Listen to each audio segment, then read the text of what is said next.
Welcome back for our next adventure. Hi, I'm Shushy from Cooking in Heels, and I feel like going on an adventure today. Want to join? Welcome to Uncharted Flavors, where we go around the world on different food adventures right here from in our own kitchen. Today we're headed to Italy. Hang on tight. It's probably the safest flight you're gonna take these days. Today we're gonna explore the history of Italy with 3 different dishes, from the beginning, the middle, and something close to the end. We're starting off in the first millennia with one of the oldest Italian foods that we know of. That's right, it's the precursor to pizza, focaccia. Let's make it. Our focaccia starts off with flour, a little bit of salt and sugar to help the yeast proof your yeast, and warm water. Not too hot or it'll burn the yeast. You'll need some good quality olive oil, and then you want to mix it together just until a dough forms. Then you'll let it sit covered for about 20 minutes before completing a series of stretch and folds. This allows us to knead the dough without getting rid of any of that fantastic air. Complete this about every 20 minutes for a full hour. You'll notice that each time you work with the dough, it'll be a little smoother and easier to work with. Once that's done, you'll let it sit for another hour. Then oil a pan, gently place your dough inside, and then flip to make sure it's coated in oil. Cover and let it rest another hour. Drizzle with some good quality olive oil. And let's make our pesto. You'll want to add some garlic, parmesan, and pistachios to a blender. Pistachios aren't exactly classic, but I love the way they taste. Pulse the blender till it's coarse, add some basil, olive oil, and salt, and blend that up. This pesto, how beautiful is it?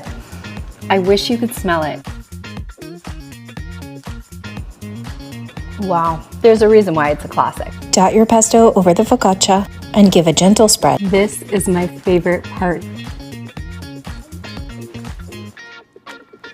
Use your fingers to gently dimple the dough, sprinkle it with salt, and put it into the oven at 450 degrees. Once it reaches this beautiful golden brown, allow the focaccia to cool. Take a look at this focaccia. Oh my gosh. Let's slice it.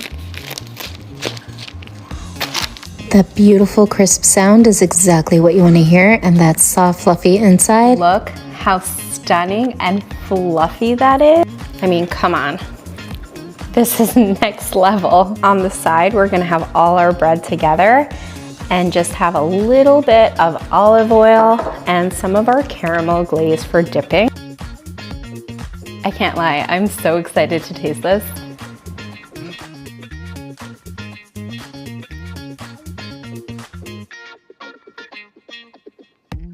The layers here, it's amazing.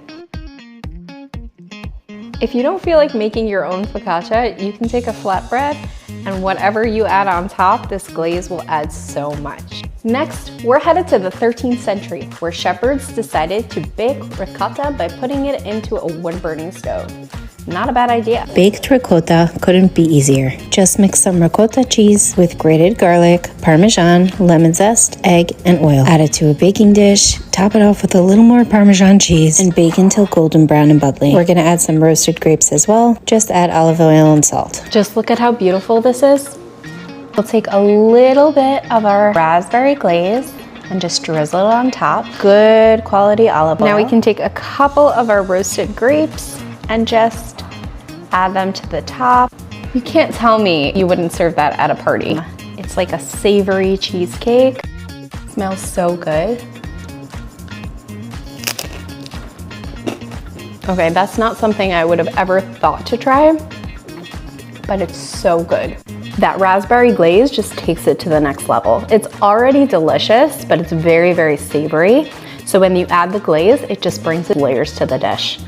Definitely recommend. And finally, we're going to the 1950s for a dish called carpaccio. Believe it or not, this dish was created for a contessa on a diet. While carpaccio is usually made with raw beef, this sous vide version was actually created by my friend Adina Schloss, and I've made variations over and over again. Just sprinkle salt and pepper over your meat, and add to a bag with olive oil, rosemary, and thyme. Take out all the air and add to a sous vide at 130 degrees for 4 hours. This has been sous videing for the last 4 hours. Let's check it out. Remove your meat from the sous vide and sear it off in a pan coated with oil, just a couple minutes per side until a nice crust forms. Chop up some shallot and capers while your meat rests. steak is now perfectly tender with a stunning crust. We're gonna slice it up super thin and make the most beautiful dish out of it. Slice up your meat into the thinnest slices possible. You may want to stick it into the freezer for a couple of minutes to help create the thinnest slices. Then layer your meat on a platter. I like to use this folding motion to create a fuller and more beautiful texture. The plating is honestly my favorite part.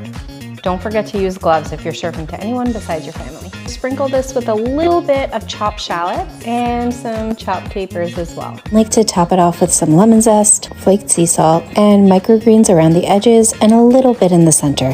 Finish this off with a little drizzle of oil, some of our caramel glaze. Look at that, stunning.